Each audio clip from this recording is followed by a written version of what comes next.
હવે વિદ્યાર્થી મિત્રો આપણે જોઈએ આ પાઠનો નેક્સ્ટ પોઈન્ટ કેપેસિટરને લાગુ પાડેલ એસી વોલ્ટેજ.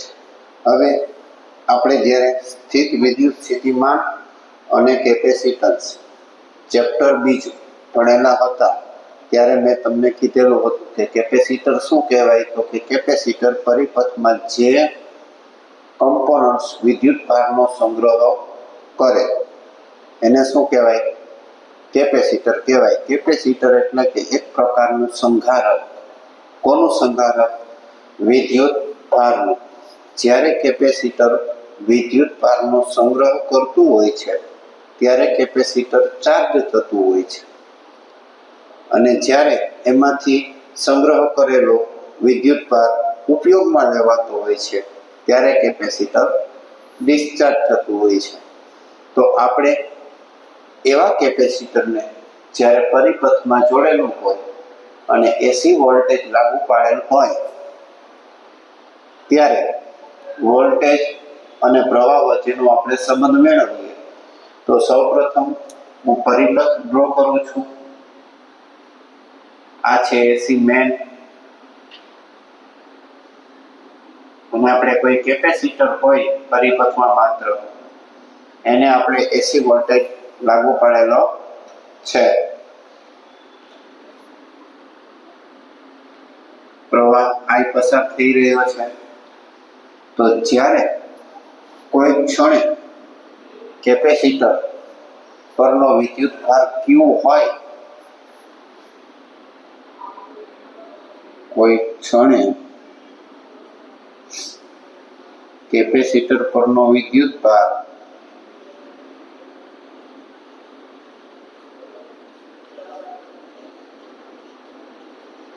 શું હોય? Q હોય.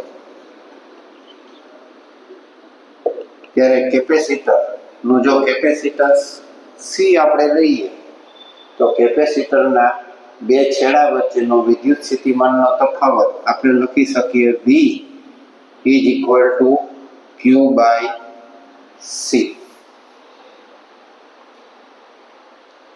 હવે આપણે જાણીએ છીએ કે વિદ્યુત સ્થિતિમાનનો તફાવત જે એસી મેઇન દ્વારા પૂરો પાડવામાં આવે છે તે કેવો વોલ્ટેજ છે? એસી વોલ્ટેજ છે. આ સમીકરણ નંબર 1 કહી દઉં તો હવે પરિપથમાં એસી વોલ્ટેજ V તમને શું મળશે?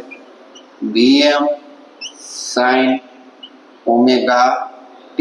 સમીકરણ નંબર બીજું. સમીકરણ નંબર 1 અને સમીકરણ નંબર 2 ને હું સરખાવું તો શું થશે? સમીકરણ 1 અને 2 પરથી Vm sin omega t is equal to Q by C. Okay.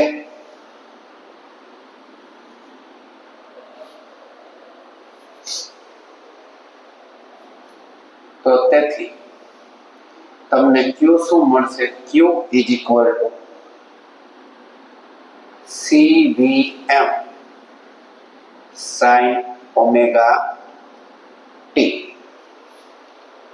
બંને બાજુ વિકલન કરીએ તો dq by dt તાત્ક્ષણિક પ્રવાહ is equal to CVM અચળ રહેશે, અને sin ઓમેગા t નું આપણે વિકલન થશે. તો dq by dt શું મળશે? પ્રવાહ I. sin ઓમેગા t નું વિકલન થશે, ઓમેગા બહાર આવશે તો શું થશે? Omega c. ઓમેગા t નું વિકલન મળશે cos ઓમેગા t. તો તેથી I is equal to Vm. આ ઓમેગા c ને જો હું આ રીતે લખી શકું 1/2 ઓમેગા સી અને કોસ ઓમેગા ટી જે બચ્યા એને આમ લખી શકું sine omega T plus pi by 2, કારણ કે sine pi by 2 plus theta is equal to શું થાય કોસ થીટા. ઓમેગા ટી ને થીટા સમજો તો sine pi by 2 plus theta is equal to તમને શું મળશે કોસ થીટા મળશે. બરોબર. હવે જો મેં વિદ્યાર્થી મિત્રો Vm બાય 1/2 Vm ના છેદમાં 1 બાય ઓમેગા સી લખેલું છે તો 1 બાય ઓમેગા સી નું એક પર્ટિક્યુલર નામ છે XC, X સફિક્સ C, જેને કહેવાય કેપેસિટિવ રિએક્ટન્સ.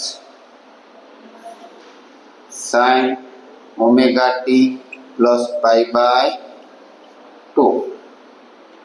તો તેથી I is equal to Vm by XC ને હું Im કહી દઉં. શું કહી દઉં? તો I ની ફોર્મ્યુલા મળશે I is equal to Im sine omega T plus pi by 2.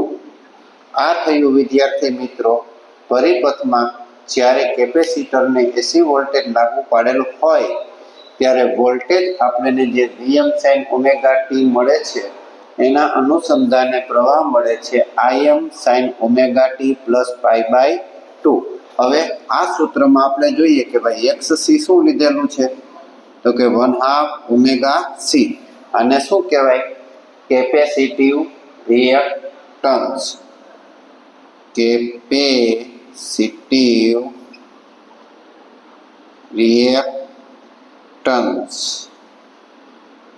અને Im બરાબર શું લીધું Vm બાય XC. આ ખાસ યાદ રાખવું.